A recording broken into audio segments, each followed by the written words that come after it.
Arsène Lupin vs. Herlock Sholmes by Maurice Leblanc. Translated by George Moorhead. Read by Beau McKenna. The Blue Diamond. On the evening of March 27, at number 134 Avenue Henri Martin, in the house that he had inherited from his brother 6 months before, the old General Baron d'Autrec, ambassador at Berlin under the Second Empire, was asleep in a comfortable armchair, while his secretary was reading to him, and the Sister Auguste was warming his bed and preparing the night lamp. At 11 o'clock, the sister, who was obliged to return to the convent of her order at that hour, said to the secretary, "Mademoiselle Antoinette, my work is finished. I am going." "Very well, sister." "Do not forget that the cook is away, and that you are alone in the house with the servant." "Have no fear for the Baron. I sleep in the adjoining room and always leave the door open." The sister left the house. A few moments later, Charles, the servant, came to receive his orders. The Baron was now awake, and spoke for himself. "The usual orders, Charles. See that the electric bell rings in your room, and, at the first alarm, run for the doctor. Now, Mademoiselle Antoinette, how far did we get in our reading?" "Is Monsieur not going to bed now?" No, I will go later. Besides, I don't need anyone." 20 minutes later, he was sleeping again, and Antoinette crept away on tiptoe. At that moment, Charles was closing the shutters on the lower floor.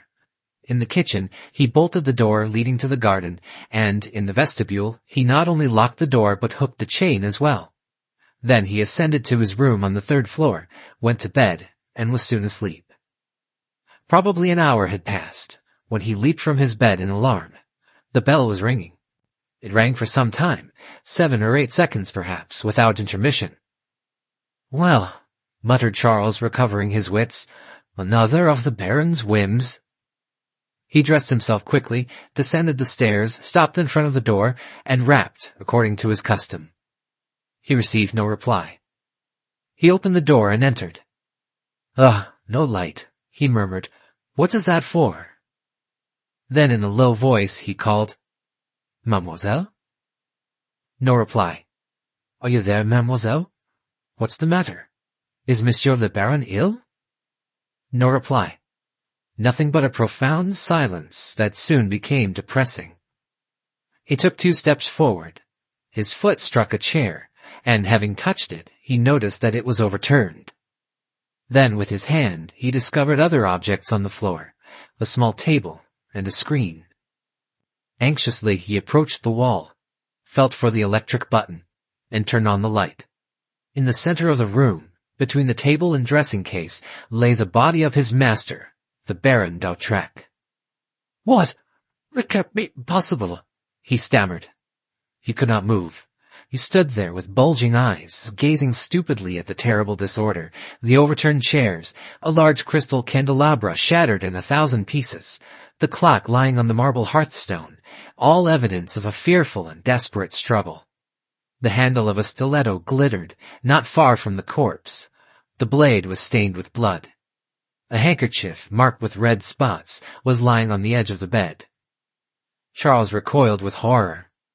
The body lying at his feet extended itself for a moment, then shrunk up again. 2 or 3 tremors, and that was the end. He stooped over the body. There was a clean-cut wound on the neck from which the blood was flowing, and then congealing in a black pool on the carpet. The face retained an expression of extreme terror. "Someone has killed him," he muttered. "Someone has killed him." Then he shuddered at the thought that there might be another dreadful crime. Did not the Baron's secretary sleep in the adjoining room? Had not the assassin killed her also? He opened the door. The room was empty. He concluded that Antoinette had been abducted, or else she had gone away before the crime. He returned to the Baron's chamber, his glance falling on the secretary. He noticed that article of furniture remained intact. Then he saw upon a table, beside a bunch of keys and a pocketbook that the Baron placed there every night, a handful of golden louis. Charles seized the pocketbook, opened it, and found some banknotes. He counted them. There were 13 notes of 100 francs each. Instinctively, mechanically, he put the banknotes in his pocket, rushed down the stairs, drew the bolt, unhooked the chain, closed the door behind him, and fled to the street. Charles was an honest man. He had scarcely left the gate when, cooled by the night air and the rain, he came to a sudden halt. Now he saw his action in its true light, and it filled him with horror. He hailed a passing cab and said to the driver, "Go to the police office and bring the commissary. Hurry! There has been a murder in that house." The cab driver whipped his horse. Charles wished to return to the house, but found the gate locked. He had closed it himself when he came out, and it could not be opened from the outside. On the other hand, it was useless to ring, as there was no one in the house. It was almost an hour before the arrival of the police. When they came, Charles told his story and handed the banknotes to the commissary. A locksmith was summoned, and after considerable difficulty, he succeeded in forcing open the garden gate and the vestibule door.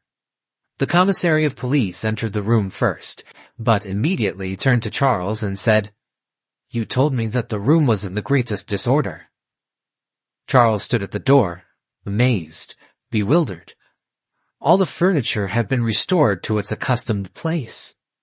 The small table was standing between the two windows, the chairs were upright, and the clock was on the center of the mantel. The debris of the candelabra had been removed. "Where is Monsieur le Baron?" stammered Charles. "That's so," exclaimed the officer. "Where is the victim?" He approached the bed and drew aside a large sheet, under which reposed the Baron d'Autrec, formerly French ambassador at Berlin. Over him lay his military coat, adorned with the Cross of Honor. His features were calm. His eyes were closed. "Someone has been here," said Charles. "How did they get in?"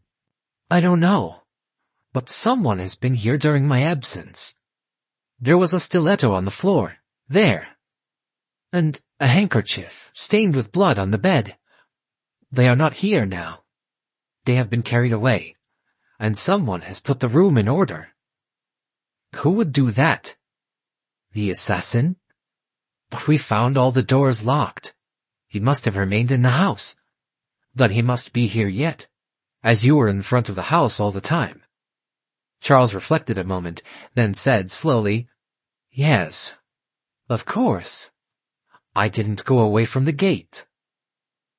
"Who was the last person you saw with the Baron?" "Mademoiselle Antoinette, his secretary." "What has become of her?" "I don't know. Her bed wasn't occupied, so she must have gone out. I am not surprised at that, as she is young and pretty." "But how could she leave the house?" "By the door," said Charles. "But you had bolted and chained it." "Yes, but she must have left before that." "And the crime was committed after her departure?" "Of course," said the servant. The house was searched from cellar to garret, but the assassin had fled. How, and when? Was it he or an accomplice who had returned to the scene of the crime and removed everything that might furnish a clue to his identity? Such were the questions the police were called upon to solve. The coroner came at 7 o'clock, and at 8 o'clock, Monsieur Dudois, the head of the detective service, arrived on the scene. They were followed by the Procureur of the Republic and the investigating magistrate. In addition to these officials, the house was overrun with policemen, detectives, newspaper reporters, photographers, and relatives and acquaintances of the murdered man. A thorough search was made. They studied out the position of the corpse according to the information furnished by Charles. They questioned Sister Auguste when she arrived, but they discovered nothing new. Sister Auguste was astonished to learn of the disappearance of Antoinette Bréhat. She had engaged the young girl 12 days before on excellent recommendations, and refused to believe that she would neglect her duty by leaving the house during the night. "But you see, she hasn't returned yet," said the magistrate, "and we are still confronted with the question, what has become of her?" "I think she was abducted by the assassin," said Charles. The theory was plausible, and was borne out by certain facts. Monsieur Dudois agreed with it. He said, "Abducted? Ma foi, that is not improbable." "Not only improbable," said the voice, "but absolutely opposed to the facts. There is not a particle of evidence to support such a theory." The voice was harsh, the accent sharp, and no one was surprised to learn that the speaker was Ganimard.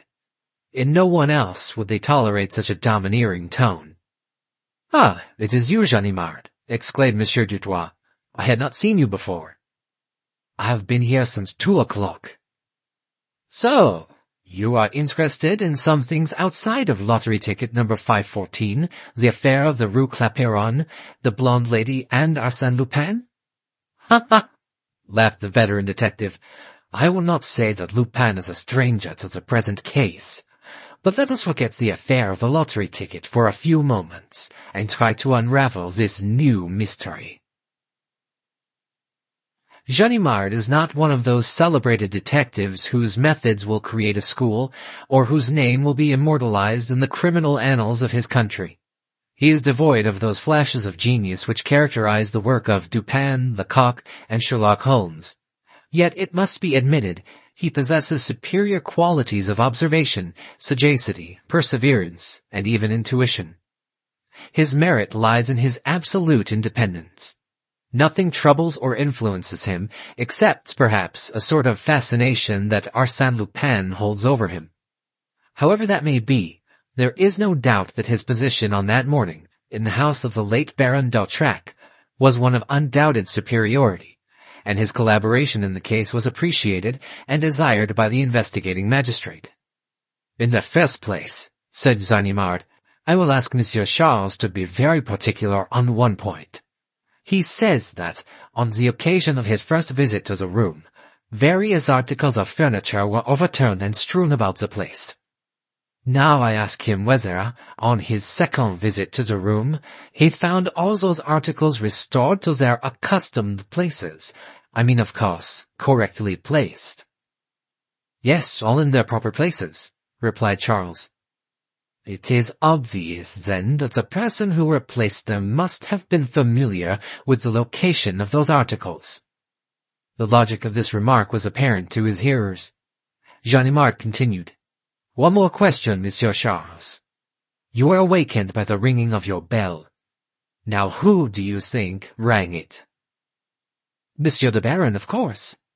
"When could he ring it?" "After the struggle, when he was dying."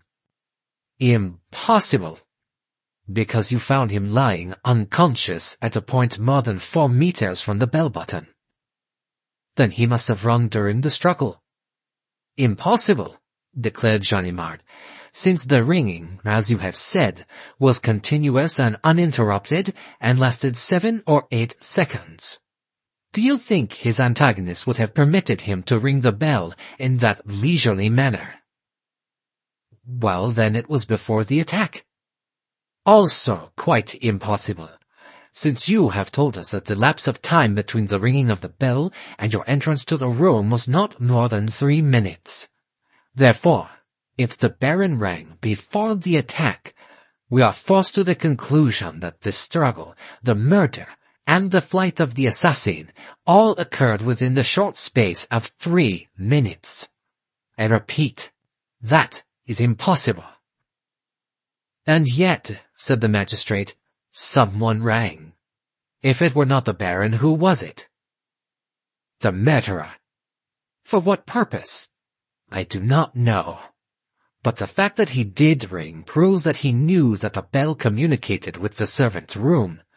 Now, who would know that, except an inmate of the house?"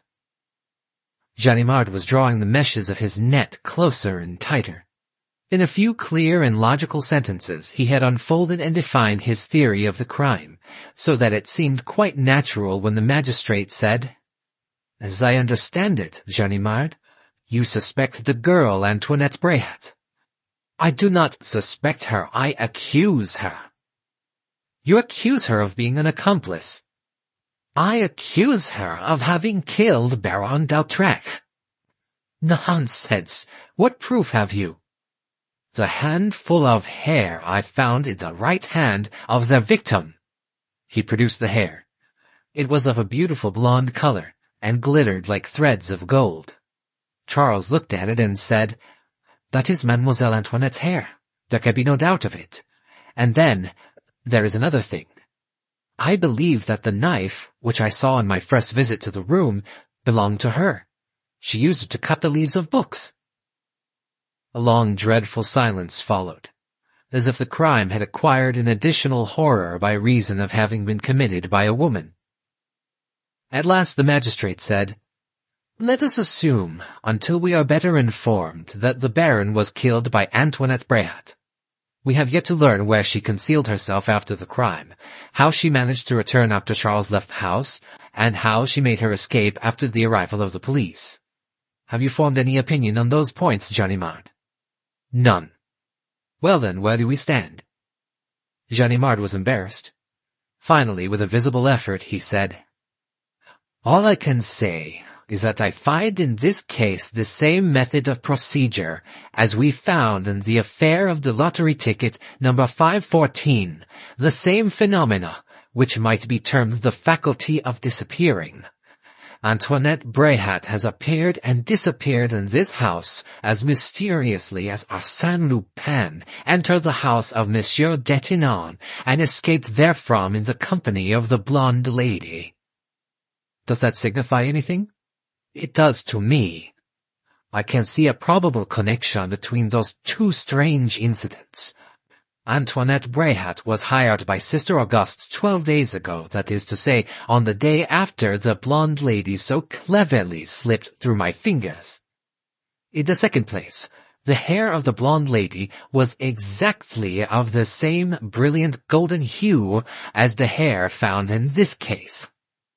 So that, in your opinion, Antoinette Bréhat is the blonde lady, precisely. And that Lupin had a hand in both cases." "Yes, that is my opinion." This statement was greeted with an outburst of laughter. It came from Monsieur Dudois. "Lupin! Always Lupin! Lupin is into everything! Lupin is everywhere!" "Yes, Lupin is into everything of any consequence," replied Ganimard, vexed at the ridicule of his superior. "Well, so far as I see," observed Monsieur Dudois, "you have not discovered any motive for this crime. The secretary was not broken into, nor the pocket-book carried away. Even a pile of gold was left upon the table." "Yes, that is so," exclaimed Ganimard. "But the famous diamond?" "What diamond?" "The blue diamond. The celebrated diamond which formed part of the royal crown of France, and which was given by the Duc d'Aumale to Leonide Lebrun, and at the death of Leonide Lebrun, was purchased by the Baron d'Autrec as a souvenir of the charming comedienne that he had loved so well. That is one of those things that an old Parisian, like I, does not forget." "It is obvious that if the blue diamond is not found, the motive for the crime is disclosed," said the magistrate. "But where should we search for it?" "On the Baron's finger," replied Charles. "He always wore the blue diamond on his left hand." "I saw that hand, and there was only a plain gold ring on it," said Ganimard, as he approached the corpse. "Look in the palm of the hand," replied the servant. Ganimard opened the stiffened hand.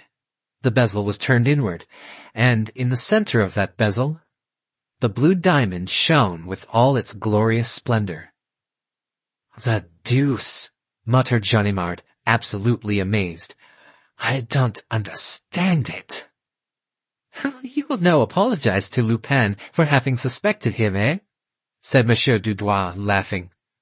Ganimard paused for a moment's reflection, and then replied sententiously, "It is only when I do not understand things that I suspect Arsène Lupin." Such were the facts established by the police on the day after the commission of that mysterious crime.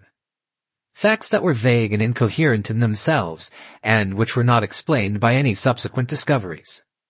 The movements of Antoinette Bréhat remained as inexplicable as those of the blonde lady, and the police discovered no trace of that mysterious creature with the golden hair who had killed Baron d'Autrec, and had failed to take from his finger the famous diamond that had once shone in the royal crown of France.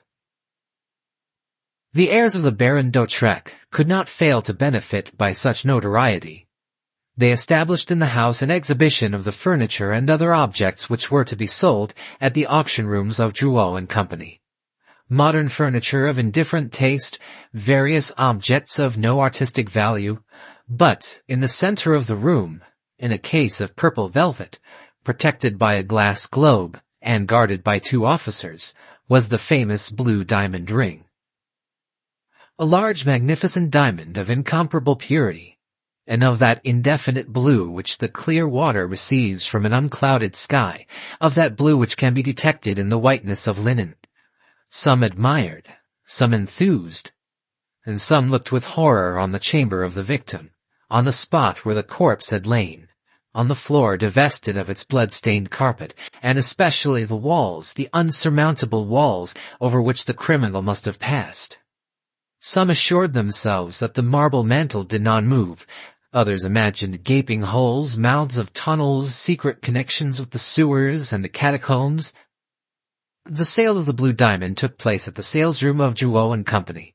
The place was crowded to suffocation, and the bidding was carried to the verge of folly. The sale was attended by all those who usually appear at similar events in Paris, those who buy, and those who make a pretense of being able to buy.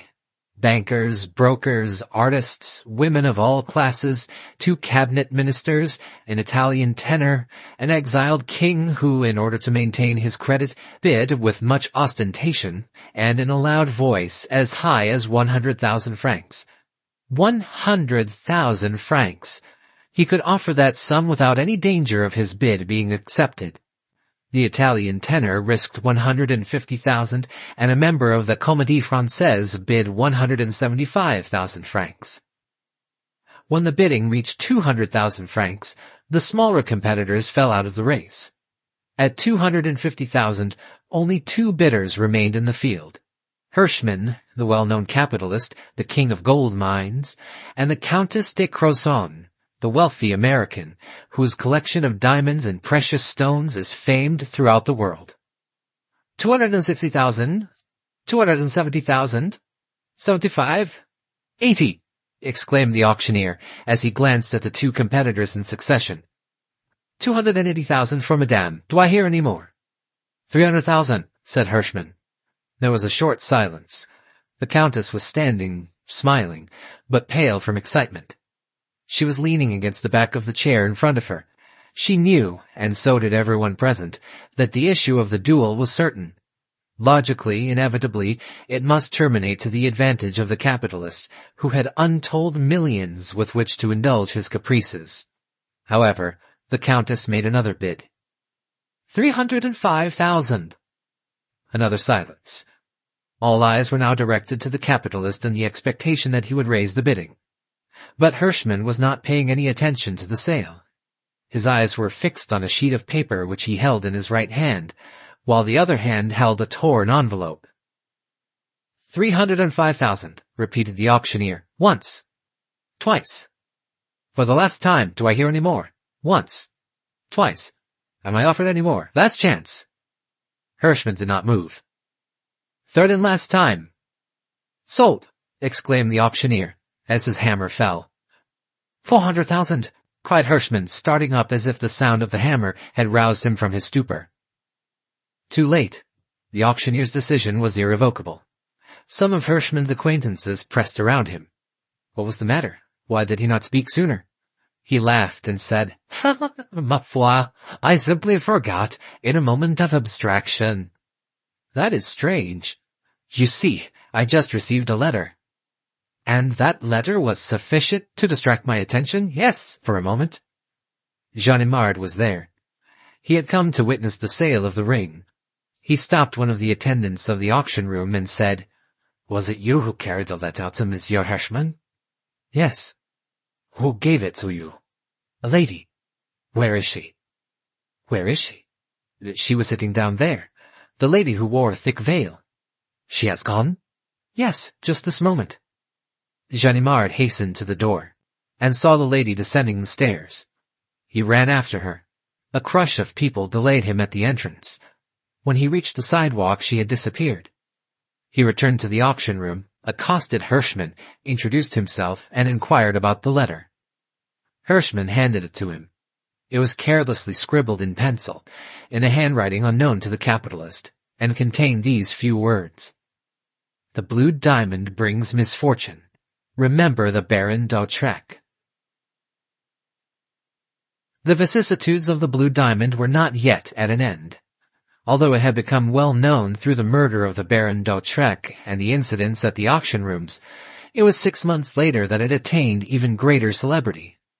During the following summer, the Countess de Crozon was robbed of the famous jewel she had taken so much trouble to acquire. Let me recall that strange affair, of which the exciting and dramatic incidents sent a thrill through all of us, and over which I am now permitted to throw some light. On the evening of August 10th, the guests of the Count and Countess de Crozon were assembled in the drawing-room of the magnificent chateau which overlooks the Baie de Somme. To entertain her friends, the Countess seated herself at the piano to play for them, after first placing her jewels on a small table near the piano, and amongst them was the ring of the Baron d'Autrec. An hour later, the Count and the majority of the guests retired, including his 2 cousins and Madame de Réal, an intimate friend of the Countess. The latter remained in the drawing-room with Herr Bleichen, the Austrian consul, and his wife. They conversed for a time, and then the Countess extinguished the large lamp that stood on a table in the center of the room. At the same moment, Herr Bleichen extinguished the 2 piano lamps. There was a momentary darkness.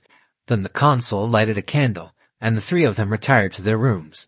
But as soon as she reached her apartment, the Countess remembered her jewels and sent her maid to get them. When the maid returned with the jewels, she placed them on the mantel without the Countess looking at them.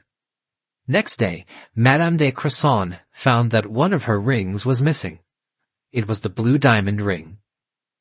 She informed her husband, and, after talking it over, they reached the conclusion that the maid was above suspicion, and that the guilty party must be Herr Bleichen.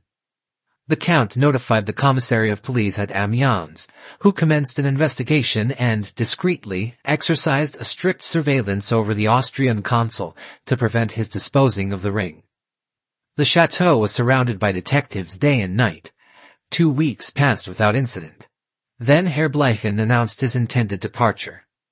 That day a formal complaint was entered against him.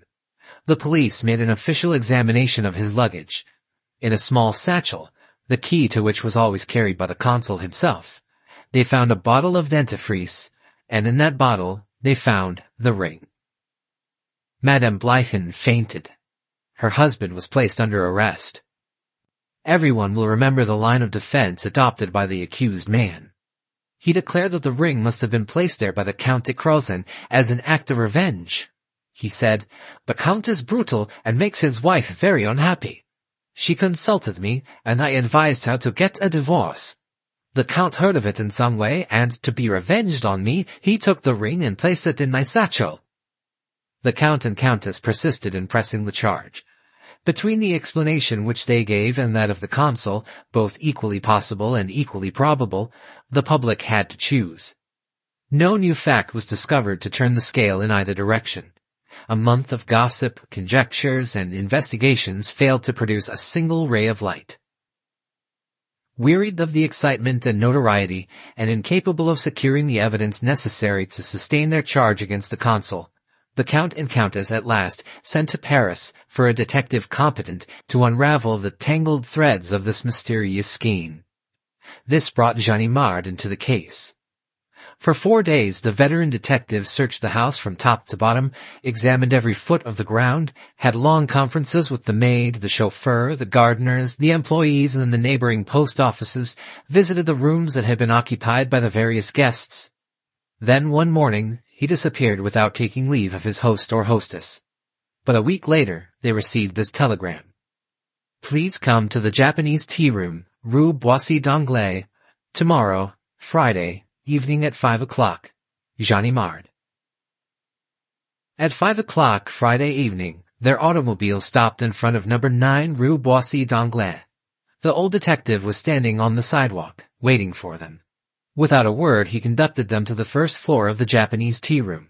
In one of the rooms they met 2 men, whom Ganimard introduced in these words: "Monsieur Gerbois." professor in the College of Versailles, from whom, you'll remember, Arsène Lupin stole $500,000. Monsieur Léonce d'Autrec, nephew and sole legatee of the Baron d'Autrec. A few minutes later, another man arrived. It was Monsieur Dudois, head of the detective service, and he appeared to be in a particularly bad temper. He bowed and then said, "What's the trouble now, Ganimard? I received your telephone message asking me to come here. Is it anything of consequence?" "Yes, Chief, it is a very important matter. Within an hour, the last 2 cases to which I was assigned will have their denouement here. It seemed to me that your presence was indispensable." "And also the presence of Dieuzy and Folenfant, whom I noticed standing near the door as I came in?" "Yes, Chief." "For what? Are you going to make an arrest, and you wish to do it with a flourish? Come, Ganimard, I am anxious to hear about it." Ganimard hesitated a moment, then spoke with the obvious intention of making an impression on his hearers. "In the first place, I wish to state that Herr Bleichen had nothing to do with the theft of the ring." Oh, exclaimed Monsieur Dudois. "That is a bold statement and a very serious one." "And is that all you have discovered?" asked the Count de Crozon. "Not at all. On the second day after the theft, 3 of your guests went on an automobile trip as far as Crécy. 2 of them visited the famous battlefield, and while they were there, the third party paid a hasty visit to the post office and mailed a small box, tied and sealed according to the regulations, and declared its value to be 100 francs. "I see nothing strange in that," said the Count. "Perhaps you will see something strange in it when I tell you that this person, in place of giving her true name, sent the box under the name of Rousseau, and the person to whom it was addressed, a certain Monsieur Belou of Paris, moved his place of residence immediately after receiving the box, in other words, the ring." "I presume you refer to one of my cousins d'Andelle?" "No," replied Ganimard. "Madame de Réal, then?" "Yes." "You accuse my friend Madame de Réal?" cried the Countess, shocked and amazed. "I wish to ask you one question, madame," said Ganimard. "Was Madame de Réal present when you purchased the ring?" "Yes, but we did not go there together." "Did she advise you to buy the ring?" The Countess considered for a moment, then said, "Yes, I think she mentioned it first." "Thank you, madame. Your answer establishes the fact that it was Madame de Réal who was the first to mention the ring, and it was she who advised you to buy it." "But I consider my friend is quite incapable—" "Pardon me, Countess, when I remind you that Madame de Réal is only a casual acquaintance, and not your intimate friend, as the newspapers have announced. It was only last winter that you met her for the first time. Now I can prove that everything she has told you about herself, her past life, and her relatives is absolutely false. That Madame Blanche de Réal had no actual existence before she met you, and she has now ceased to exist." "Well?" "Well," replied Ganimard. "Your story is a very strange one," said the Countess, "but it has no application to our case. If Madame de Réal had taken the ring, how do you explain the fact that it was found in Herr Bleichen's tooth powder? Anyone who would take the risk and trouble of stealing the blue diamond would certainly keep it. What do you say to that?" "Nothing. But Madame de Réal will answer it." "Oh, she does exist, then?" "She does, and does not. I will explain in a few words. 3 days ago, while reading a newspaper, I glanced over the list of hotel arrivals at Trouville, and there I read Hotel Beau Rivage, Madame de Réal, etc. I went to Trouville immediately and interviewed the proprietor of the hotel. From the description and other information I received from him, I concluded that she was the very Madame de Réal that I was seeking, but she had left the hotel, giving her address in Paris as number 3 Rue des Colisées. The day before yesterday I went to that address and learned that there was no person there called Madame de Réal, but there was a Madame Réal living on the 2nd floor who acted as a diamond broker and was frequently away from home. She had returned from a journey on the preceding evening. Yesterday I called on her, and under an assumed name I offered to act as an intermedium in the sale of some diamonds to certain wealthy friends of mine. She is to meet me here, today, to carry out that arrangement." "What? You expect her to come here?" "Yes, at 5:30. "Are you sure it is she?" "Madame de Réal of the Château de Crozon?" Certainly. I have convincing evidence of that fact. But, listen, I hear von enfant signal." It was a whistle. Ganimard arose quickly. "There is no time to lose. Monsieur and Madame de Crozon, will you be kind enough to go into the next room? You also, Monsieur d'Autrec. And you, Monsieur Gerbois. The door will remain open, and when I give the signal you will come out. Of course, Chief, you will remain here." "We may be disturbed by other people," said Monsieur Dutoit. "No, this is a new establishment, and the proprietor is one of my friends. He will not let anyone disturb us, except the blonde lady." "The blonde lady? What do you mean?" "Yes, the blonde lady herself, Chief, the friend and accomplice of Arsène Lupin, the mysterious blonde lady against whom I hold convincing evidence. But in addition to that, I wish to confront her with all the people she has robbed." He looked through the window. "I see her. She's coming in the door now. She can't escape. Folenfant and Dieuzy are guarding the door. The blonde lady is captured at last, Chief." A moment later a woman appeared at the door. She was tall and slender, with a very pale complexion and bright golden hair. Ganimard trembled with excitement. He could not move, nor utter a word. She was there, in front of him, at his mercy. What a victory over Arsène Lupin, and what a revenge! And, at the same time, the victory was such an easy one that he asked himself if the blonde lady would not yet slip through his fingers by one of those miracles that usually terminated the exploits of Arsène Lupin. She remained standing near the door, surprised at the silence, and looked about her without any display of suspicion or fear. "She will get away. She will disappear," thought Ganimard. Then he managed to get between her and the door. She turned to go out. No, he said. "Why are you going away?" "Really, monsieur, I do not understand what this means. Allow me—" "There is no reason why you should go, madame, and very good reasons why you should remain." "But—" "It is useless, madame. You cannot go." Trembling, she sat on a chair and stammered. What is it you want?" Ganimard had won the battle and captured the blonde lady. He said to her, "Allow me to present the friend I mentioned, who desires to purchase some diamonds. Have you procured the stones you promised to bring?" No, I don't know. I don't remember." "Come, jog your memory. A person of your acquaintance intended to send you a tinted stone, something like the blue diamond," I said, laughing, "and you replied, 'Exactly, I expect to have just what you want. Do you remember?'" She made no reply. A small satchel fell from her hand. She picked it up quickly and held it securely. Her hands trembled slightly.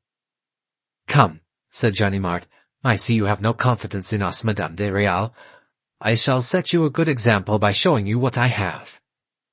He took from his pocket-book a paper which he unfolded, and disclosed a lock of hair. "These are a few hairs torn from the head of Antoinette Bréhat by the Baron d'Autrec, which I found clasped in his dead hand.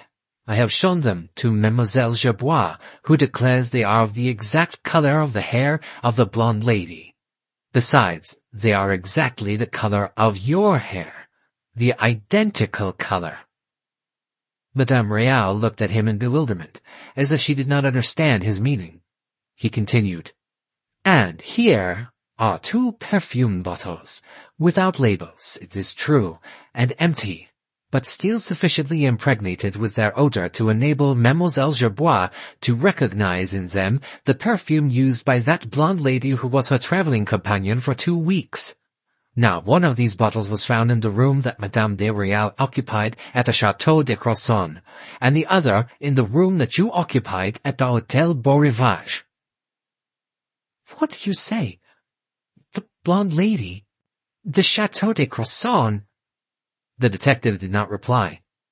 He took from his pocket and placed on the table side by side 4 small sheets of paper. Then he said, "I have, on these 4 pieces of paper, various specimens of handwriting. The first is the writing of Antoinette Bréhat.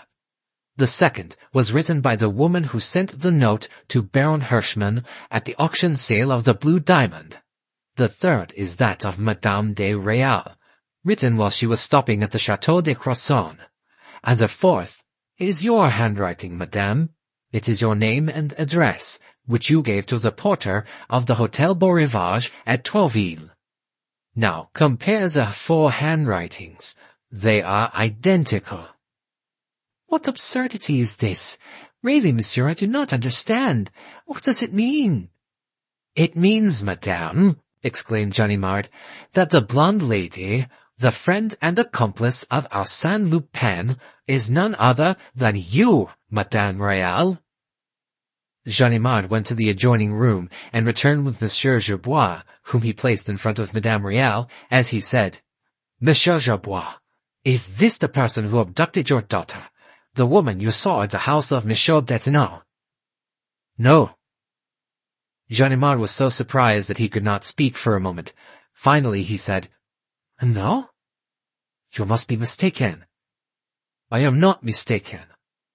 Madame is blonde, it is true, and in that respect resembles the blonde lady, but in all other respects she is totally different." "I can't believe it. You must be mistaken." Ganimard called in his other witnesses. "Monsieur d'Autrec," he said, "do you recognize Antoinette Bréhat?" "No, this is not the person I saw at my uncle's house." "This woman is not Madame de Réal," declared the Count de Crozon. That was the finishing touch. Ganimard was crushed. He was buried beneath the ruins of the structure he had erected with so much care and assurance. His pride was humbled, his spirit was broken, by the force of this unexpected blow. Monsieur Dudouis arose and said, "We owe you an apology, madame, for this unfortunate mistake. But since your arrival here, I have noticed your nervous agitation. Something troubles you. May I ask what it is?" "Mon Dieu, monsieur, I was afraid.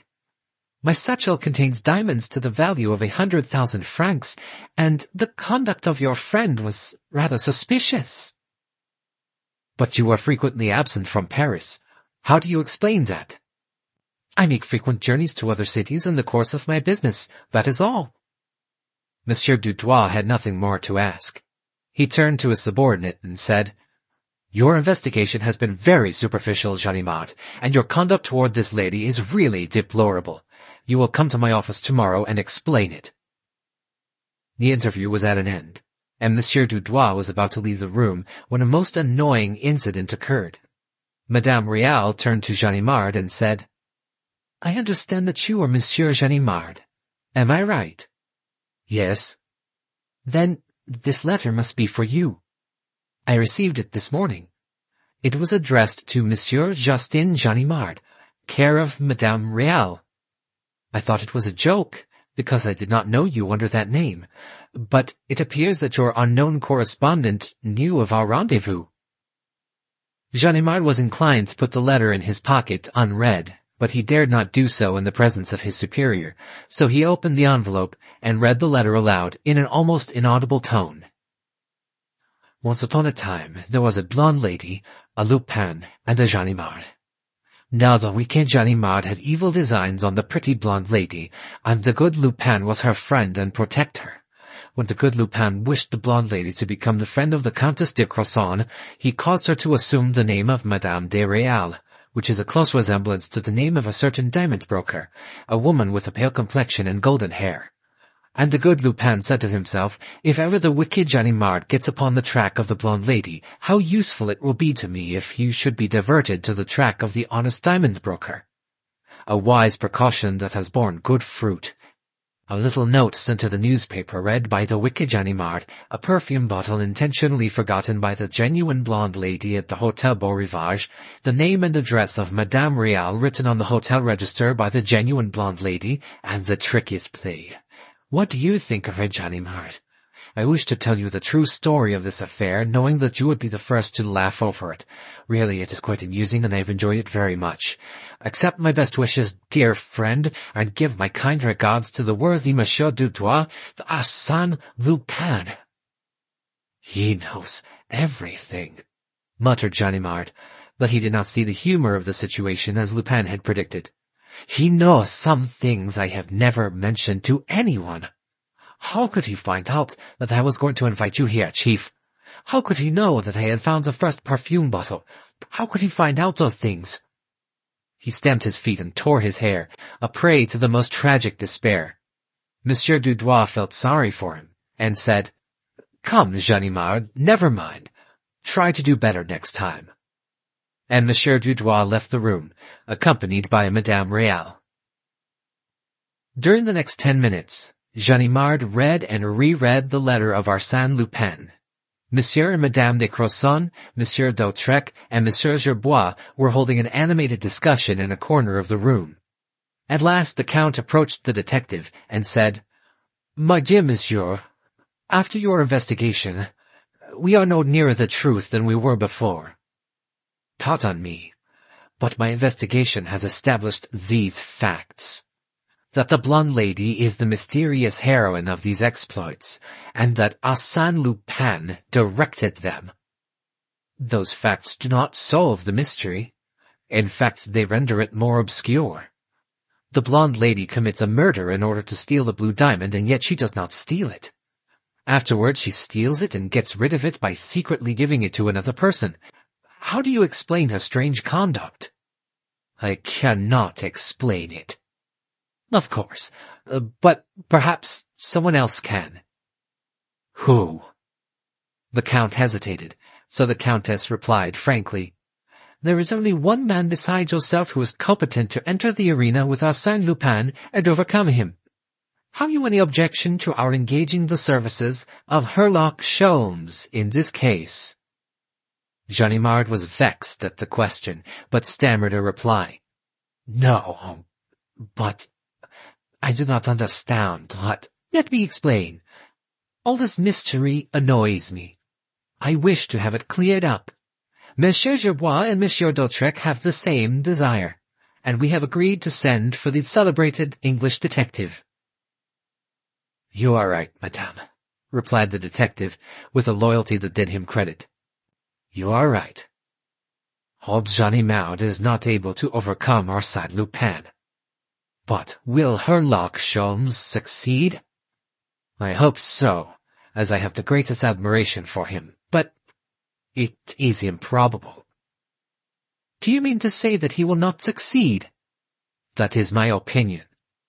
I can foresee the result of a duel between Herlock Sholmes and Arsène Lupin. The Englishman will be defeated." "But, in any event, can we count on your assistance?" "Quite so, madame. I shall be pleased to render Monsieur Sholmes all possible assistance." "Do you know his address?" "Yes, 219 Parker Street." That evening, Monsieur and Madame de Crozon withdrew the charge they had made against Herr Bleichen, and a joint letter was addressed to Herlock Sholmes. End of Arsène Lupin vs. Herlock Sholmes, The Blue Diamond, by Maurice Leblanc, translated by George Moorhead, read by Bo McKenna.